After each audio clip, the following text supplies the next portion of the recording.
But a lot of people are looking at this and saying, how come Andrew Neil, one of the most high-profile political journalists and interviewers on the BBC for many, many years, how come he is allowed to be the chairman of a right-wing magazine, The Spectator?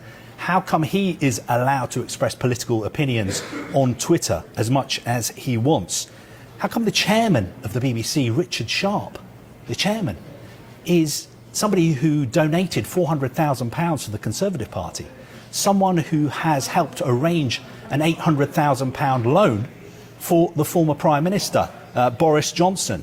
How come Robbie Gibb, or as we have to call him, Sir Robbie Gibb, who used to be the communications director for the former Prime Minister, Theresa May, how come he's on the BBC board at the moment? Why is Alan Sugar allowed to say what he wants on Twitter about political matters? What about Jeremy Clarkson?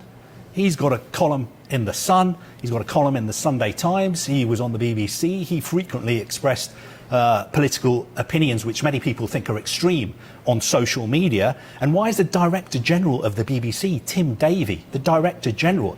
He used to be the Deputy Chairman of the Hammersmith and Fulham Conservative Party. He's a man who's stood as a candidate in local elections for the Conservative Party.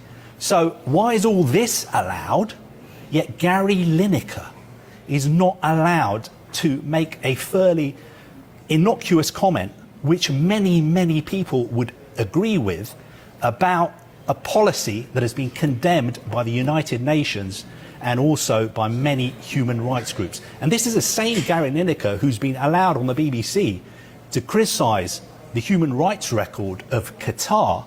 Why is he not allowed to criticise the human rights record of the country he lives in?